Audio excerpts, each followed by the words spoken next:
Anyone that has been following the Mounjaro price increase expected on the 1st of September 2025 will know that it is very frustrating that we are still sort of 5-6 days post this announcement, and many people still don't know if they're going to be able to afford this medication going forward. I wonder if Lilly have lost their lifers. If you don't know me, my name is Ginger and this is my channel Ginger Goes GLP-1, where we discuss all things GLP-1, and in my specific case that's Mounjaro. I am equally impacted by the price increase announcement that came out last Friday. What I would say is there is still so much information going around at the moment, it's hard to make out what is true, what is correct, what is factual, what is just a repetition of what was a very short article that was originally posted. That figure of 170% has been bandied around so much, in line with the £122 up to £330. Amongst that, even more confusing is that the 170%, depending on what article you read, seems to be applied to the cost to the suppliers, i.e. then they have to decide what they're going to transfer onto us, the consumer, of that 170% increase, or if in fact it is going to be 170% increase on the current list price, not cost price. So we really don't know. We still don't know right now what those numbers are going to be. And obviously the closer we get to the 1st of September, you know, the more uncertain it's going to be, and potentially the more panic buying there's going to be. Now, looking at different articles online, they are talking about different pharmacies approaching this in different ways. Pharmacy 2U, the number 2, Pharmacy 2U have made an announcement that they're freezing their prices until further notice, whether that will be until their stocks run out. MedExpress, who I'm with, and I have nothing but positive things to say about MedExpress. I know not everyone is as enthused by them as I am, but I am very much in MedExpress's service, and I probably intend to stay there. They are, if you look at their website, they are trying to negotiate with Eli Lilly to see if they can get, obviously, like, the bigger the pharmacy, the more leverage they will have in what costs they pass on to us and what deals they can do with the pharmaceutical companies. Again, it comes back to, is it up to 170% or is it factually 170%? So MedExpress have said that they will try and do their best to keep the costs low, to make it affordable for people to be able to stay on the medication. They are, however, promoting Wegovy in the same way that many other pharmacies are promoting Wegovy. A lot of online pharmacies are offering Wegovy as the option, and they're offering it at a lower price. There is also confusion amongst the online pharmacies about whether you need to have like a cooling off period. I think I'm saying the wrong words, like a cooling off period from one to the other, where you decrease down from tirzepatide, which is the active ingredient in Mounjaro and Zepbound, to transfer over to semaglutide or semaglutide, however you say it, which is in Wegovy and Ozempic. So there's confusion around that as well, because some are saying, no, you must make the slow switch, and others are saying, with guidance from their medical team, you won't have to titrate down then to titrate back up. They will be able to sort of like ease you over onto Wegovy. This is post-video Ginger. I'm coming back about the switch from Mounjaro to Wegovy. And I said that there was some confusion by providers about transitioning over. I've just had a little bit more of a read about this now, and the difference is if you are switching from Mounjaro to Wegovy, there is no transition period. It says 7 days. Well, most people are waiting 7 days between their shots anyway. So for example, me, I take my shot on a Thursday. So if I was switching from Mounjaro to Wegovy, I would take a shot of Mounjaro on Thursday. That's my last one. And then on the following Thursday, or maybe the Friday, I don't know what they would recommend, I would take my first shot of Wegovy. It's important to note, if you are changing from Wegovy over to Mounjaro, there is a 5-week waiting period where you decrease down from 1 and you have to let it go before you start the Mounjaro. So that's why you can switch straight from Mounjaro to Wegovy and you're not going to have any delay in a transition period. So I thought I'd just come back and clarify that. I don't know what other people think about Wegovy. For me, I'm quite taken with Mounjaro. Obviously, I've done really well. I'm coming up to 80 pounds weight loss on Mounjaro. I've had a relatively easy journey. I've had some side effects. Nothing too horrendous. Annoying, but not horrendous.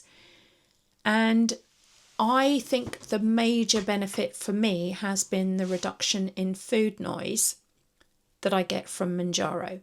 Now, correctly or incorrectly, I feel like I have benefited from the dual action of the Mounjaro, which has both the GLP-1, the glucagon-like peptides, and the GIP. I'm going to have to read it because I can never say it. It is the glucose-dependent insulinotropic polypeptide, which they say helps stimulate satiety in the hypothalamus. So the hypothalamus is in the brain. A lot of my food issues, my reasons for being overweight, which is why I do these midweek musings, is because a lot of mine is to do with food noise and psychological issues. It's rarely to do with hunger for me. So for me, I think I have an added reason why I want to stay on Mounjaro versus Wegovy, or tirzepatide versus semaglutide, because I feel that additional benefit. So I'm still weighing up how much I'm willing to pay for the new medication at the new prices.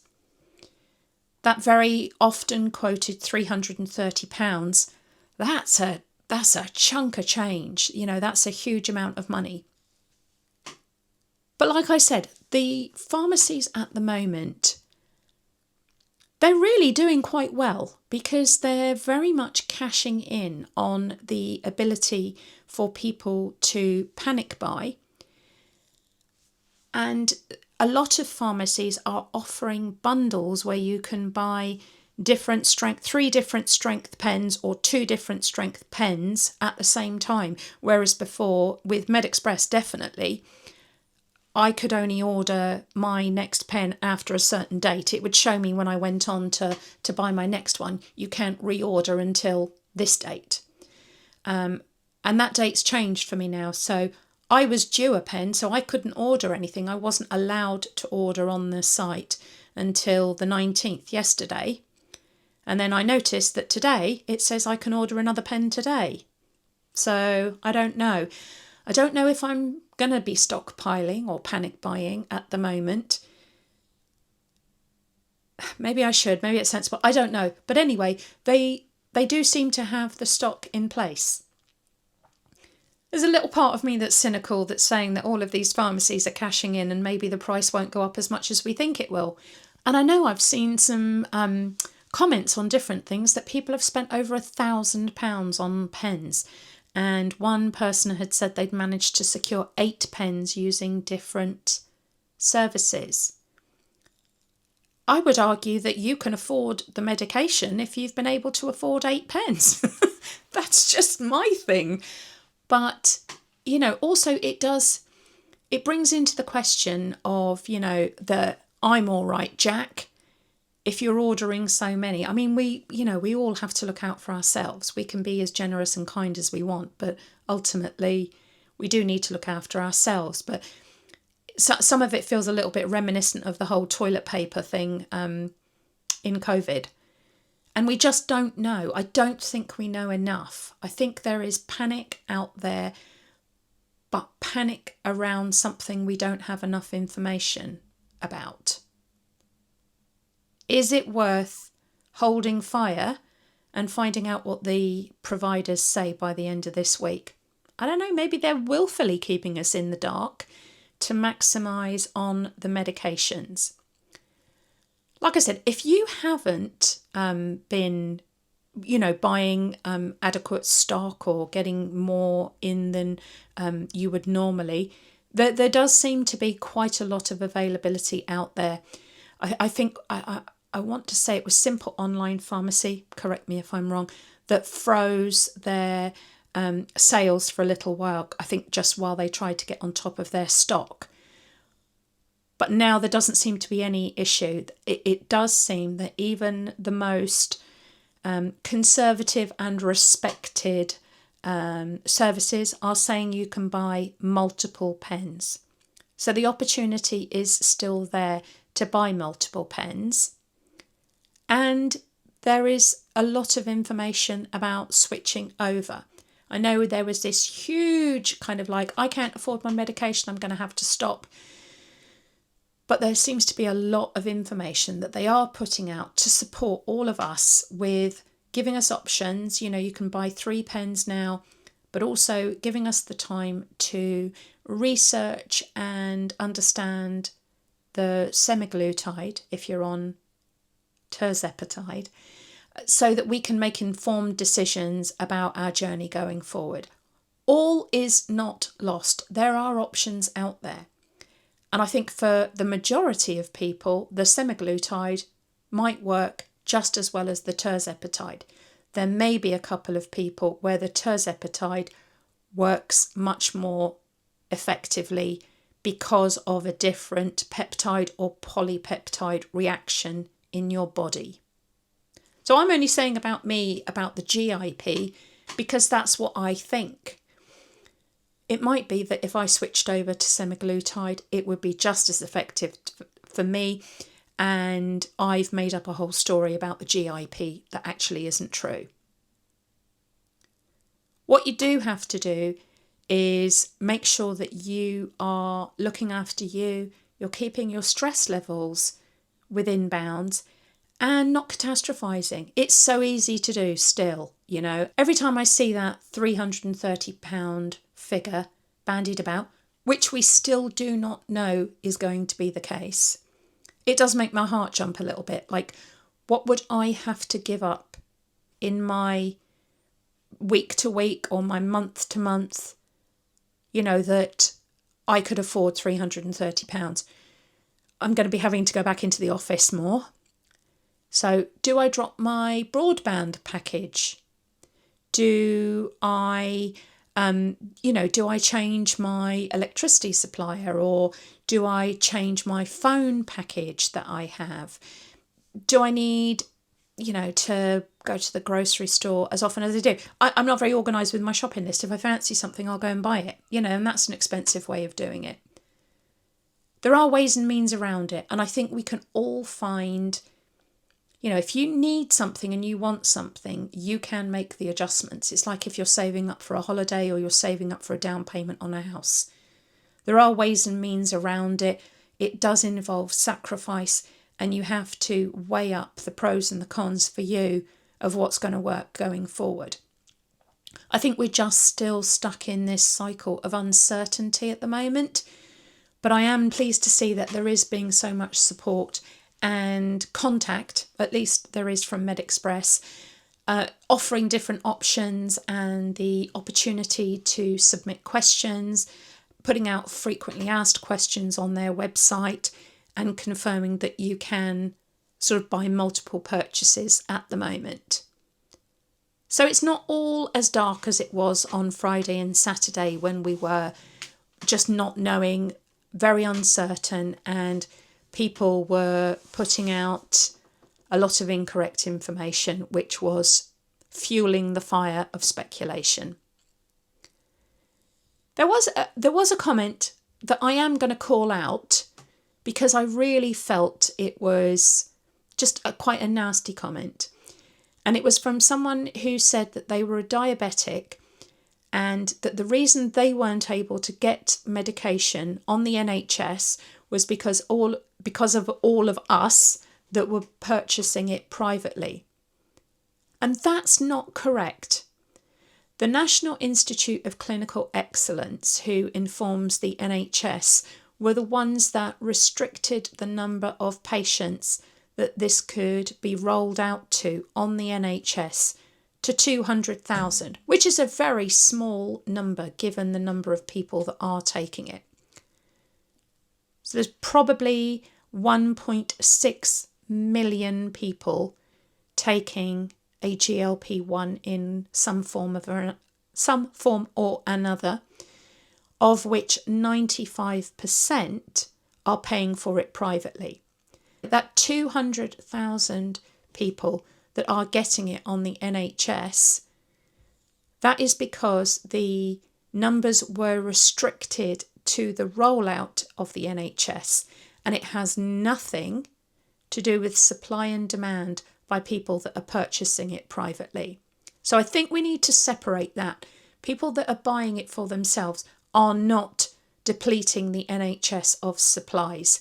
It was the NICE and the NHS that came up with those figures, and you can go on to, I believe it's the British Medical Journal if you want to check that information out. I'm happy to be corrected on it, but it's not due to private purchases that people aren't able to get it on the NHS.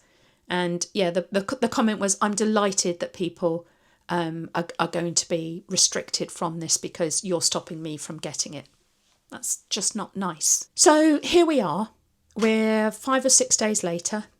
The picture is not as bleak as it was on Friday. And I think we all just need to, keep our heads. Well done, everybody that, has been trying to sort of keep it balanced and proportionate, whilst still looking out for yourself. I think, like I said, I think that's important. And the most important person in your life is you, not me. And you have to look out for your health, your family, your children, your future, your earnings potential, etc. But don't put yourself into debt because of this. Don't be running anything more up on credit cards. I don't think that's the way forward. And do start researching the alternative, the semaglutide. Do consider, is that going to be an option for you going forward?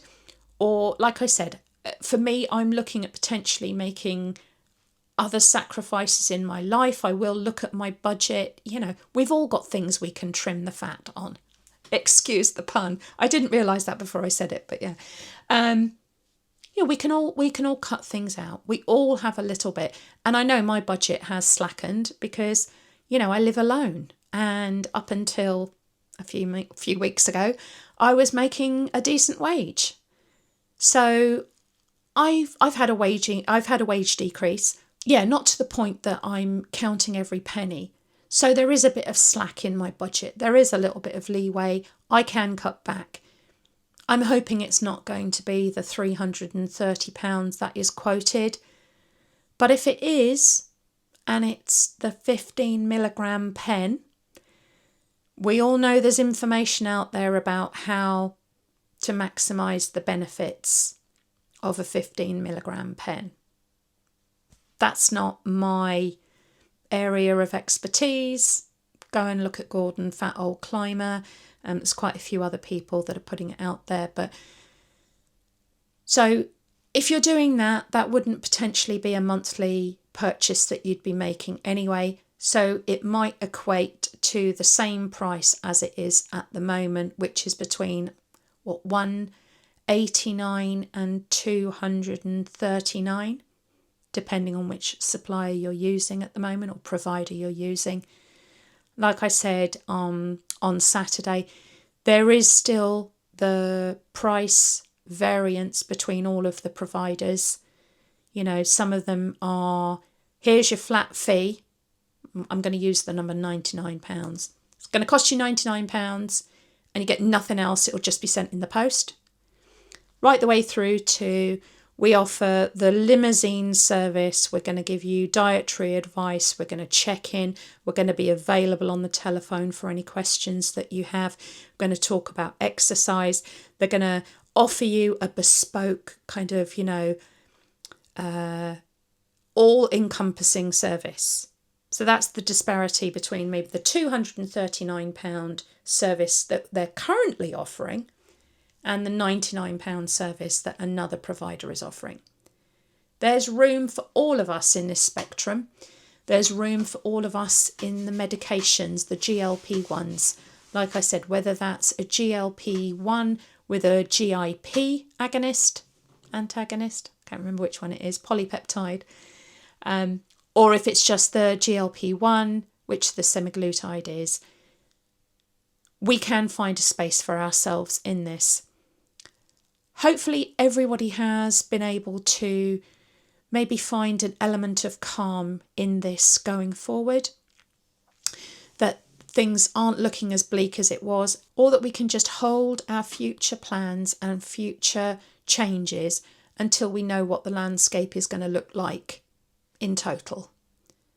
Like I said, I'm hoping for an announcement by this Friday, which will be 1 week that we've all been left waiting, and a week left until the changes are made. So that still gives us another week to be able to buy some more pens potentially. Anyway, I haven't offered you any solutions. Hopefully I've just offered you a little bit of an overview of where I think we are at the moment and what is happening going forward. Do keep looking online, do keep researching, keep your mind open to what could potentially work for you. If you're dead set against changing, then look at what potential is in your budget to make those changes. And I'll see you back here on Saturday and maybe we'll have an outcome. It will be my weigh-in video of the week for the end of week 47. So yeah, we'll see how I did on week 47. But yeah, I'm hopefully optimistic. I'm not feeling panicked. I'm feeling quite calm about it. I sense that there is a settling down period that everyone is in at the moment, and now we're just in that waitful watching period until we hear from the providers what it's going to be. But fingers crossed it won't be as bad as we think. But like I said, I think there's hope for all of us going forward. Thanks very much if you've made it this far, and I will see you again on Saturday.